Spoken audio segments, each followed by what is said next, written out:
कहानी की स्टार्टिंग में हमें एक सिटी को दिखाया जाता है, जिस सिटी के अंदर एक बिल्डिंग के अंदर कुछ बंदे फ्लोर के ऊपर गिरे हुए थे।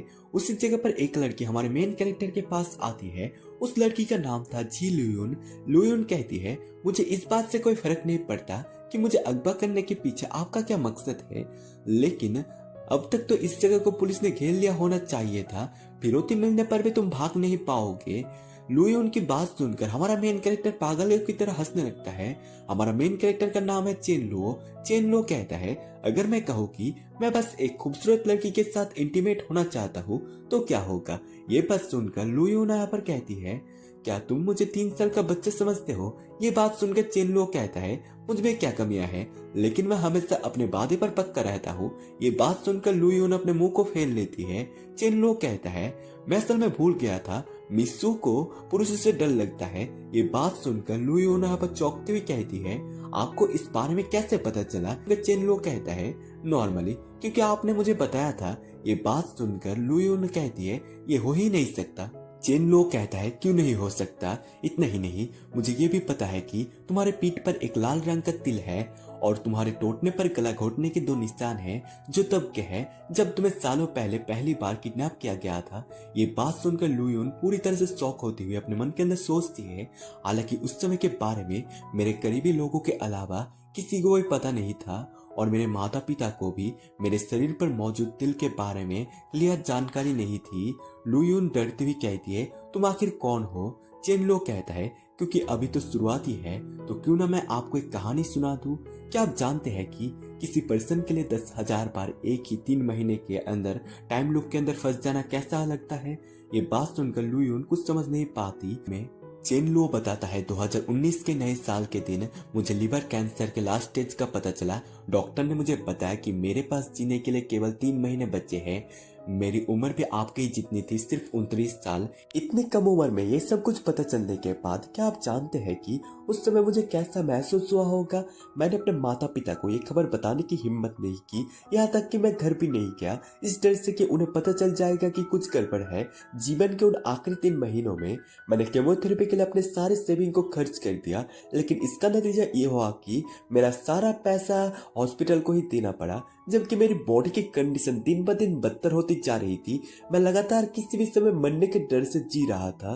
मुझे आज भी याद है कि जब मेरे माता पिता ने मुझे देखा तो उनके चेहरे पर कितना दुख और निराशा था। मुझे पता था कि वो मेरा जगह लेना चाहते थे, लेकिन वो असहाय होकर मुझे धीरे धीरे मरते हुए देखते रहे। अपने माता पिता को अपने जीवन भर की सेविंग को खर्च करते हुए देखकर मैंने आखिरकार उनके ऊपर बोझ बनना नहीं चाहता था।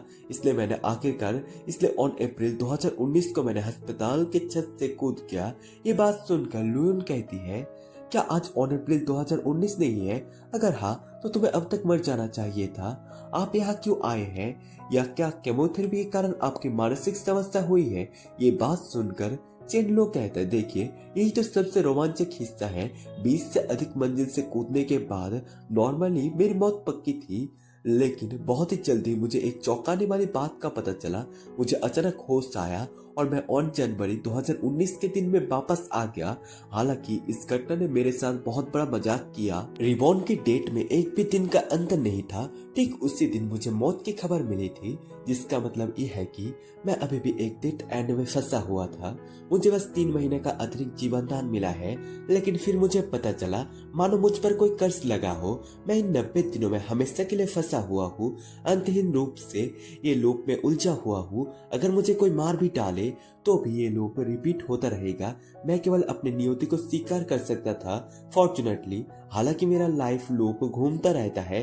इस लूप के दौरान मैं जो कुछ भी सीखता हूँ उसे कभी नहीं भूलता। इन 2000 प्लस सालों में समय बिताने के लिए मैंने दुनिया की लगभग हर एबिलिटी हासिल कर ली। ये मेरी कहानी है। लियोन कहती है, कहानी दिलचस्प है, लेकिन आपने मुझे सिर्फ कहानी सुनाकर लुभाने के लिए किडनैप तो नहीं किया होगा। चेन लो कहता है, बिल्कुल नहीं। मैं मिस्सू जैसी 1000 से ज्यादा बेहतरीन महिला के साथ सो चुका हूँ। बेशक टॉप टियर से मेरा मीनिंग मिस्सू जैसी महिला से है, जो बैकग्राउंड, अपीयरेंस और एबिलिटी में बहुत बढ़िया है। लियोन अपनी तारीफ सुनकर शर्माती हुई कहती है, सच में इस दुनिया में टाइम लूप जैसी कोई चीज हो ही नहीं सकती।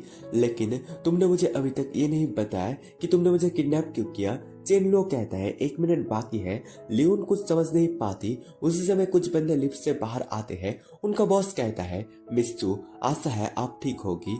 मैंने सुना था कि आप आज रात यहाँ अकेले डिनर कर रही है, इसलिए मैं स्पेशली आपका साथ देने के लिए आया हूँ। मुझे डर था कि आप अकेलापन महसूस कर रही होगी। उसी बंदे को देखकर लियोन अपने जगह से खड़ी हो जाती है और कहती है, ली जिक्सुआन, क्या तुम सच में अभी भी जिंदा हो? ली जिक्सुआन हंसते हुए कहता है, मुझे उम्मीद नहीं थी कि तुम अपने साथ एक सुंदर लड़की को लेकर आओगी, लेकिन मुझे तुम दोनों को एक साथ मारने में कोई आपत्ति नहीं है। ये बात सुनकर चेन लो कहता है, ये तो बहुत बड़ी बात है। ली जिक्सुआन कहता है, मैं तुम्हें चेतावनी दे रहा हूँ, उन मामलों में दखल मत दो जो तुम्हारे नहीं है। एक बॉडीगार्ड लियोन को पकड़ने के लिए बढ़ने लगता है। उस समय चेन लो उस बॉडीगार्ड के हाथों को रोक देता है और उसकी तरफ खतरनाक तरीके से देखने लगता है। चेन लो 1 सेकंड के अंदर उन सारे बॉडीगार्ड को हरा देता है। जिक्सुआन सोचता है, धिक्कार है, उसने इतनी जल्दी इतने सारे लोगों को कैसे मार गिराया? आखिर वो लड़का कौन है? चेन लो लियोन को अपने करीब लाते हुए कहता है, अफसोस की बात है कि मैं उन लोगों में से हूँ जिन्हें जॉब करने के लिए कुछ बेहतरीन नहीं होता तो दूसरों के मामले में टांग अड़ाना अच्छा लगता है। बॉडीगार्ड जिक्सुआन को कहते हैं, बॉस पुलिस आ गए हैं, हम गिनने वाले हैं, अब हम क्या करें? जिक्सुआन अपने सिगरेट को जमीन पर फेंकते हुए वहां से जाते हुए कहता है, पीछे हटो। जिक्सुआन को ऐसे पीछे हटते हुए देखकर चेन लो कहता है, एल्डर यंग मास्टर ली सचमुच एक आवारा कुत्ते की तरह व्यवहार करते हैं और निश्चित रूप से एक इंसान से भी तेज दौड़ते हैं। चेन लो की बात सुनकर जिक्सुआन गुस्से से पीछे की तरफ मुड़ते हुए उसे बकवास करने के लिए मना करता है। चेन लो कहता है, जब सी लियोन 18 साल की थी और हाई स्कूल के 3rd ईयर में पढ़ रही थी, तब उसका क्लासमेट ली जिक्सुआन यानी आप उसका पीछा कर रहे थे।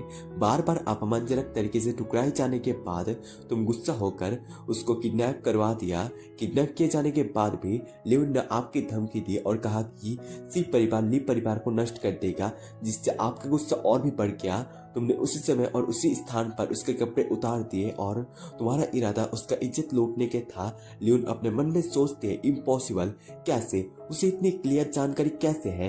क्या सच में वो जो बता रहा था सब सच है? चेन लो कहता है, आज रात तुम वही पुराने चाल दोहराने वाले थे, लेकिन तुम्हें ये उम्मीद नहीं थी कि मैं पहले ही पुलिस बुला लूंगा।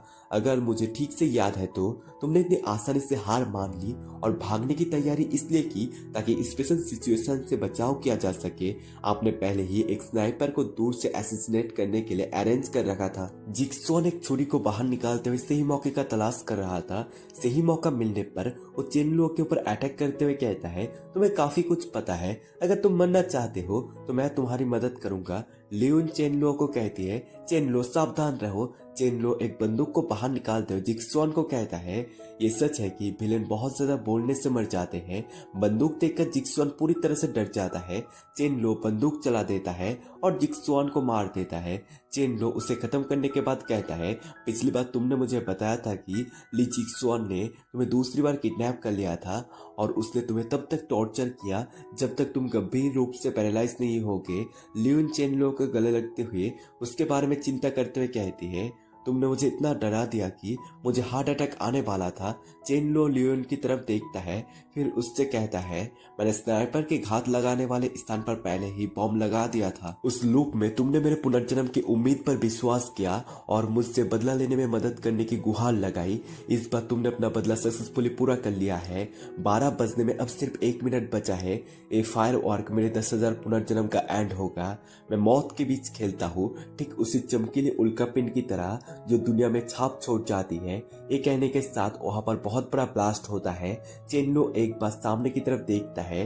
10,000 पुनर्जन्म, 2000 से अधिक साल बीत चुके हैं। मैं इस घुरने लूप को आखिरकार कब खत्म कर पाऊंगा? ये कहने के साथ ही चेन लो की आंख बंद हो जाता है। चेन लो की आंख खुलने लगता है क्योंकि कोई उसे बुला रहा था। उसकी आंख पूरी तरह से खुल जाती है। वो खुद को क्लासरूम के अंदर पाता है। आसपास को देखकर सोचता है, क्या मुझे हॉस्पिटल में पुनर्जन्म नहीं लेना चाहिए? इस बार इतना शोर क्यों है? क्लास टीचर चिढ़ते हुए चेन लो को कहता है, तुम्हारी क्लास में सोने की हिम्मत कैसे हुई? क्या पूरी क्लास में लास्ट प्लेस पर आना ही वो कारण था जिसने तुम्हें हिम्मत दिया? ये कहते हुए टीचर चेन लो की तरफ चौक को फेंक देता है। वो टीचर किसी चीज को देखकर चौंक जाता है। चेन लो ने उसी चौक को पकड़ लिया था। चेन लो सोचता है, ये ना ही हॉस्पिटल है और यहाँ पर ना ही कोई डॉक्टर है। टीचर फिर से चेनलो के ऊपर चौक फेंकते हुए कहता है, क्लास में लास्ट प्लेस पर आने की वजह से तुम्हारी हिम्मत बहुत ज्यादा बढ़ चुकी है। चेनलो फिर से उसी चौक को पकड़ लेता है और उसी चौक को देखने लगता है। चेनलो को अब जाकर समझ आता है कि उसका रिबाउंड दूसरी जगह पर हुआ है। चेनलो अपने शर्ट को देखकर सोचता है, इंपीरियल कैपिटल एकेडमी ये वही यूनिवर्सिटी है जहाँ पर मैंने पढ़ाई की थी। चेनलो चौंकते हुए कहता है, मैं रिबॉर्न होकर वापस यूनिवर्सिटी में आ गया हूँ। ये बात सुनकर सारे स्टूडेंट कुछ देर के लिए चेनलो को देखने लगते हैं, फिर हंसते हुए कहते हैं, वो बदमाश कह रहा है कि उसका रिबॉर्न हुआ है। तुमने बहुत ज्यादा फैंटेसी पढ़ लिए है और अब नींद में सपने देखते हो। टीचर, चेनलो यहाँ सिर्फ आपको परेशान करने के लिए नाटक कर रहा है। टीचर सारे स्टूडेंट को हंसते हुए देखकर टेबल के ऊपर हाथ पटकते हुए कहता है, नीच इंसान, तुम्हारी हिम्मत कैसे हुई टीचर का मजाक उड़ाने का। चेनलो को हाई स्कूल में टीचर हमेशा इसी नाम से बुलाते थे और बहुत ज्यादा परेशान करते थे। चेनलो के माता पिता अच्छे गिफ्ट ना देने के कारण टीचर हमेशा चेनलो को पीछे खड़े कर देता था।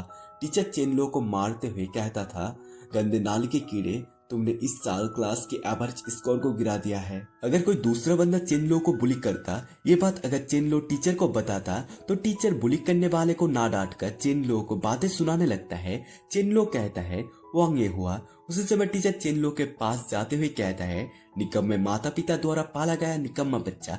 ये कहने के बाद टीचर चेनलो को थप्पड़ मारने लगता है। चेनलो टीचर के हाथ को पकड़ लेता है और टीचर के हाथ को घुमाते हुए उसे अपने करीब लाता है। फिर उसी टीचर के पेट में अपने कोहनी से मारता है, जिसकी वजह से टीचर दीवार के साथ जाकर टकराता है।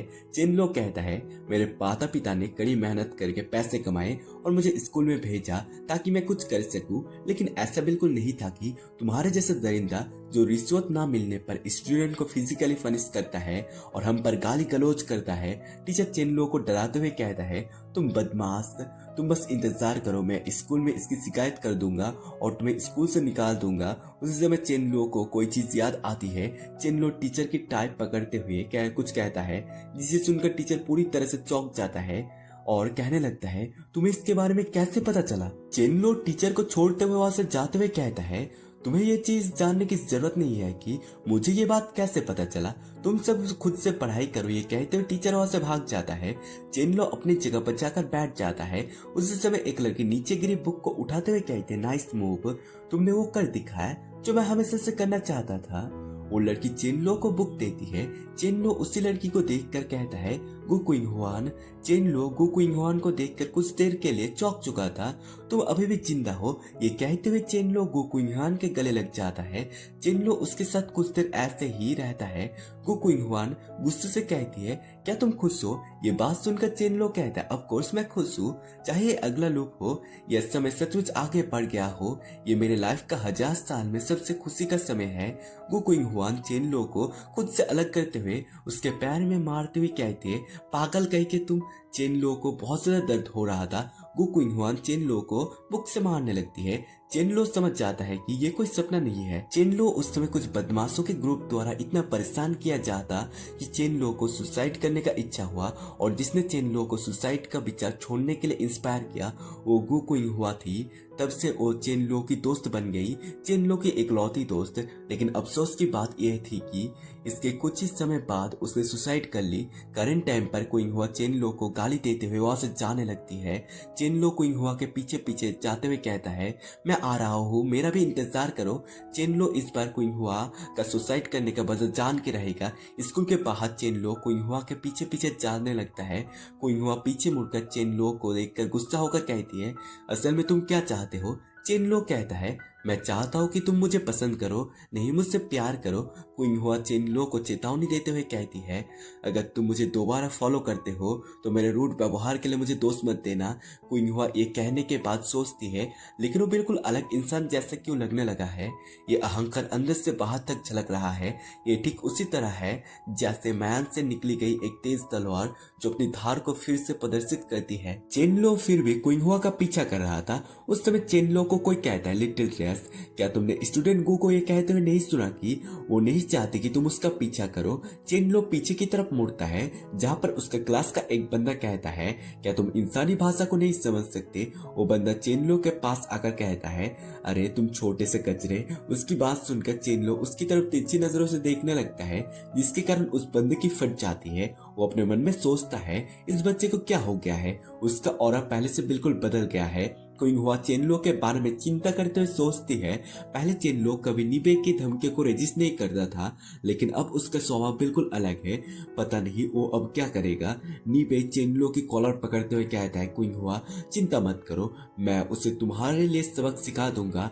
मैं ये मेक श्योर करूंगा कि वो इस लाइफ में फिर कभी तुम्हारा पीछा करने की हिम्मत ना करे। नीबे की बातों से चेनलो को कोई फर्क नहीं पड़ता। वो अभी भी नीबे की तरफ देखे जा रहा था। नीबे गुस्सा होकर चेनलो के ऊपर मुक्के से अटैक कर देता है। चेनलो उसके मुक्के को अपने एक हाथ से रोक लेता है। नीबे के दोस्त उसे चेनलो के सामने रजिस्ट करते हुए देखकर हैरान हो चुके थे। नीबे हिल भी नहीं पा रहा था। चेनलो नीबे को बताता है, तुमने बिना लाइसेंस के गाड़ी चलाई और हिट करके किसी को मार डाला और वहां से भाग गए, और तुम्हारे पिता ने किसी और को बलि का बकरा बना दिया। क्या तुम्हें लग रहा था कि ये सब कुछ सेमलेस था, कि किसी और को पता नहीं था? चेनलो की बात सुनकर नीबे हकलाने लगता है। चेनलो नीबे की एक्सप्रेशन देखकर कहता है, तुम पूछना चाहते हो कि मुझे कैसे पता चला? अगर तुम नहीं चाहते कि लोगों को पता चले तो ऐसा मत करना। नीबे जमीन के ऊपर गिर जाता है। चेनलो कहता है, अब घुटने टेक कर खुद को थप्पड़ मारो, जब तक मैं ना कहूँ तब तक रुकना मत। अगर मुझे 3 सेकंड के अंदर कोई इन्फॉर्मेशन नहीं मिली तो मैं कल पुलिस स्टेशन जाकर रिपोर्ट करूंगा। नीबे डरते हुए कहता है, तुम जा सकते हो, पुलिस बेवकूफ नहीं है। क्या तुम्हें लगता है कि वो तुम्हारी हर बात पर बिलीव करेंगे लेंगे? चेनलो कहता है, 19 जुलाई रात 11:35 जियानिंग रोड और हानहोंग रोड का चौहरा। चेनलो की बात सुनकर नीबे डरते हुए सोचता है, उसे इतनी बारीकियां कैसे पता चली? उस समय वहां कोई तीसरा व्यक्ति तो बिल्कुल नहीं था। चेनलो कहता है, लगभग 3 सेकंड बीत चुके हैं, इसके परिणाम तुम्हें भुगतना होगा। उसी समय थप्पड़ की आवाज आती है। उस आवाज को सुनकर चेनलो थोड़ा सा खुश होता है। नीबे खुद को थप्पड़ मारे जा रहा था। चेनलो और क्विंगहुआ उसे देखने लगते हैं। क्विंगहुआ सोचती है, क्या चेनलो ने कुछ बातों की मदद से नीबे को खुद को थप्पड़ मारने पर मजबूर कर दिया? चेनलो नीबे को रुकने के लिए कहता है। नीबे रुक जाता है। चेनलो उसके कानों में बताता है, दरअसल मेरे पास कोई सबूत नहीं है। चेनलो की बातों को सुनकर नीबे पूरी तरह से गुस्से से आग बबूला हो जाता है। चेनलो कहता है, मुझे तुम्हारी आंखों की वो चमक बहुत पसंद है, इसे ऐसे ही बनाए रखो और याद रखना, बदला लेने के लिए मुझसे मिलने आना। ये कहने के बाद चेनलो क्विंगहुआ के हाथ पकड़ते हुए जाते हुए कहता है, ठीक है, कचरा हटा दिया गया है, चलिए चलते हैं। क्विंगहुआ रुकते हुए कहती है, मैं अकेला चलूंगा। तुमने अभी नीबे से क्या कहा? उसकी रिएक्शन बहुत तेज थी। चेनलो कहता है, क्या तुम जानना चाहते हो? क्विंगहुआ हाँ में जवाब देती है। चेनलो फ्लर्ट करते हुए कहता है, मुझे बताओ कि मैं तुम्हें कैसे अपने प्यार में डालूं, और मैं तुम्हें बताऊंगा कि मैंने क्या कहा, कैसा रहेगा। कुछ देर वो दोनों एक दूसरे को देखते रहते हैं। चेनलो क्विंगहुआ का सिर सहलाते हुए कहता है, ठीक है, बेहतर होगा कि तुम्हें इस तरह की चीजों के बारे में पता ना हो, इसके अलावा एक खतरनाक हो सकता है। क्विंगहुआ शर्माती हुई से जाती हुई कहती है, अगर तुम कुछ कहना नहीं चाहते तो भूल जाओ, मेरा पीछा करना बंद करो, मैं लगभग घर पहुंच गया हूँ। चेनलो कहता है, ठीक है, मैं आपको यही छोड़ देता हूँ, कल मिलते हैं। चेनलो सीरियस होते हुए सोचता है, पहले पुनर्जन्म के दौरान कुछ भी खास नहीं हुआ और मेरी मुलाकात किसी खास व्यक्ति से नहीं हुई, लेकिन अचानक डेथ लूप क्यों टूट गया और मुझे वापस मेरे 18 बर्थडे पर भेज दिया गया। इतना ही नहीं, मेरे जन्मदिन के 2 महीने बाद वो क्विंगहुआन ने सुसाइड कर ली, लेकिन अब सिर्फ 1 महीने का समय बचा है जब ली चिक्सुआन पहली बार जी लियोन का किडनैप करने वाला है। क्या ये कोइंसिडेंस है? ऐसा लगता है कि उनके अधिकांश मेजर घटनाएं मेरे 18 बर्थडे के बाद स्टार्ट हुई है।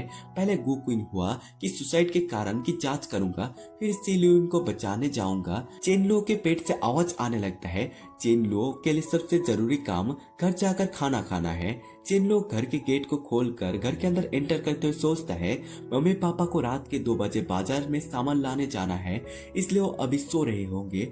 चेनलो सामने टेबल के ऊपर एक केक और एक लेटर को देखता है, जिस लेटर में चेनलो के लिए उसके मम्मी पापा ने लिखा था, सन हैप्पी बर्थडे। उस लेटर को देखकर चेनलो इमोशनल होते हुए सोचता है, बेशक चाहे मैं कितनी भी बार पुनर्जन्म लूं, मम्मी और पापा ही मेरे सबसे ज्यादा परवाह करते हैं। चेनलो बिस्तर के ऊपर बैठते हुए कहता है, ओह, मुझे पहले ऐसा नहीं लगा था, लेकिन अब एक कुत्ते के पिंजरे जैसा दिखता है। लगता है मुझे पैसे कमाने और अपनी जिंदगी को बेहतर बनाने के लिए सबसे तेज तरीका अपनाना होगा। इससे माता पिता को चिंतित किए बिना करंट टाइम पर रहने के लिए एनवायरनमेंट में तेजी से बदलाव करने की जरूरत है। Lottery ticket. लेकिन मुझे तो सिर्फ 90 दिनों के लूप के लाइफ वाले नंबर ही याद है। ये तरीका काम नहीं करेगा। क्या आप फुटबॉल टीम पर पैसे लगा रहे हैं? लेकिन यूरो कप अभी अभी खत्म हुआ है और अगला वर्ल्ड कप आने में बहुत समय है। ये भी काम नहीं करेगा स्टॉक। हालांकि 2008 में ग्लोबल इकोनॉमिक क्राइसिस था, लेकिन चाइना इससे ज्यादा प्रभावित नहीं हुआ और उसके शेयर बाजार में तेजी से स्वागत भी किया। अभी शेयर खरीदने का मतलब है कि लगभग हर चीज की कीमत बढ़ेगी। शेयर के लिए फंडिंग जुटाना असल में आसान है। इसे भूल जाओ। पहले शेयर कैपिटल सिक्योर कर लेते हैं, इसके बाद सीन चेंज होकर शाम के टाइम दिखाया जाता है। चेनलो एक टैक्सी के अंदर बैठते हुए कहता है, विफांग गार्डन चलो। चेनलो अपने डेस्टिनेशन पर पहुंच जाता है और एक जगह पर आने के बाद हंसने लगता है। चेनलो एक दरवाजे के सामने आकर खड़ा हो जाता है और उसी दरवाजे के लॉक को चेनलो तोड़ देता है और कहता है, एक माहिर चोर होने के बाद इस तरह के दरवाजे के ताले उसके लिए कोई बड़ी बात नहीं है, क्योंकि वो यहाँ ही नहीं है तो वांग यहाँ और अन्य लोग पैसा कहाँ रखेंगे। चेनलो दीवार को चेक करते हुए कहता है, 2 मिलियन कैश छिपाने के लिए कम से कम उन्हें एक सीक्रेट चेंबर की जरूरत होगी। चेनलो एक गेट को खोलते हुए बेडरूम के अंदर एंटर कर जाता है। उसी समय चेनलो की नजर किसी चीज के ऊपर पड़ता है। चेनलो कहता है, ये असल में बेडरूम में है। चेनलो उसी जगह को चेक करते हुए इधर उधर हाथ मारने लगता है। चेनलो को सीक्रेट रूम का दरवाजा खोलने का स्विच मिल जाता है। चेनलो उसे दबा देता है और सीक्रेट रूम का दरवाजा जिसकी वजह से खुल जाता है। चेनलो कहता है, ये तो दिलचस्प होता जा रहा है। ये कहने के बाद चेनलो उसे सीक्रेट रूम के अंदर एंटर कर जाता है। इसके बाद सीन चेंज होकर हमें टीचर को दिखाया जाता है, जो कि सोच रहा था वो लड़का आया ही नहीं, उसने पुलिस को सूचना भी नहीं दी, है ना। टीचर उसी समय किसी चीज को देखकर चौंक जाता है। टीचर चेनलो को देखकर उसके करीब जाने लगता है। चेनलो कहता है, टीचर वांग क्या कोई बात है? चेनलो की बात सुनकर टीचर कहता है, तुम मेरे साथ एक पल के लिए आओ। इसके बाद वो दोनों एक शांत जगह पर आ जाते हैं। टीचर चेनलो को कॉलर पकड़ते हुए गुस्से से कहता है, तुम्हें इस मैटर के बारे में कैसे पता चला? चेनलो टीचर के हाथ को झटकते हुए कहता है, लोगों को पता चलने से रोकने का एकमात्र तरीका है कि ऐसा ना किया जाए। वैसे मैं आपको कुछ दिखाना चाहता हूँ। ये कहते हुए चेनलो अपने बैग को खोल देता है, जहाँ पर बहुत ज्यादा पैसा था। इस पैसे को देखकर टीचर घबराते हुए सोचता है, मुझे ये मत बताओ कि ये मेरा पैसा है। चेनलो कहता है, जी हाँ, ये पैसा मैंने विफांग गार्डन से निकाला था। चेनलो की बात सुनकर टीचर उसी पैसे पर झपट्टा मारने लगता है। चेनलो टीचर के हाथ को रोकते हुए कहता है, ये रकम मैंने तुम्हें चुप कराने के लिए दी थी, क्या तुम बाकी इसे वापस लेना चाहते हो? टीचर पीछे हटते हुए कहता है, तुम्हें ये पैसा कहाँ से मिला?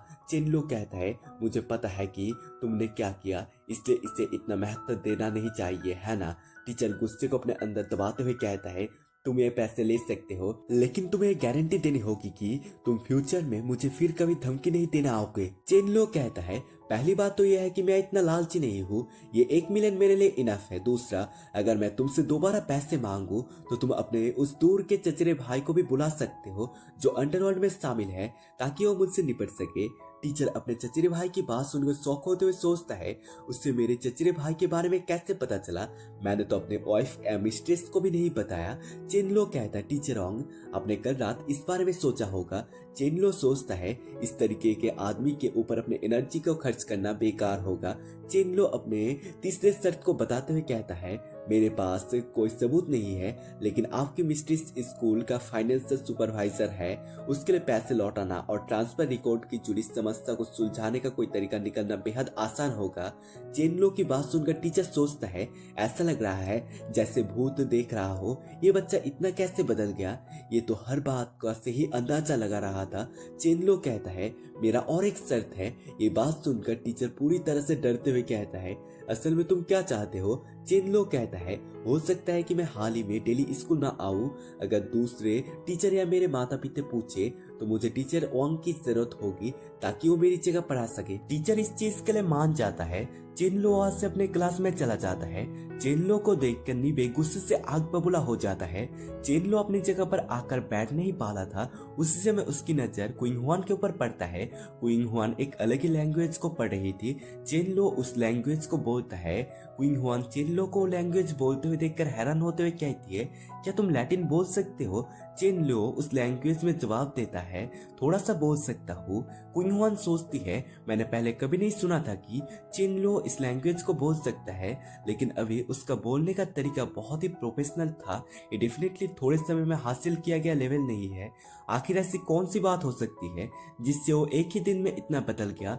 चेनलो बहुत सारे बंदों का नाम लिखकर ज़ीलियून का नाम को मार्क करते हुए सोचता है, ज़ीलियून का किडनैप होना तय है।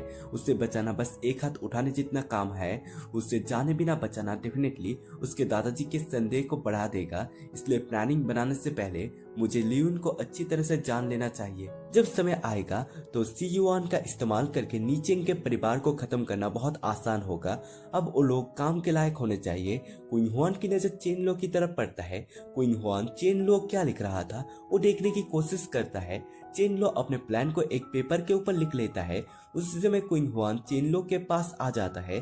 चेनलो उसी पेज को फाड़ते हुए कहता है, बाकी लोग फिलहाल यूजफुल नहीं है, फिलहाल 3 लोगों का कंट्रोल में होना ही बिल्कुल सही है।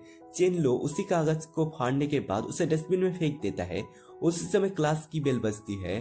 क्वीन हुआन चेनलो का नाम लेते हुए कहती है, तुमने अभी जो लिखा। उसी समय उसकी आधी बात को काटते हुए नीबे चेनलो के सामने आकर कहता है, जिस बदले की तुम चाहत रखते थे वो आज से शुरू होता है, इसको भुगतने के लिए तैयार हो जाओ। उसी समय ठप्पर की आवाज आती है। क्वीन हुआन किसी चीज को देखकर हैरान हो चुकी थी। चेनलो नीबे को थप्पड़ मार रहा था।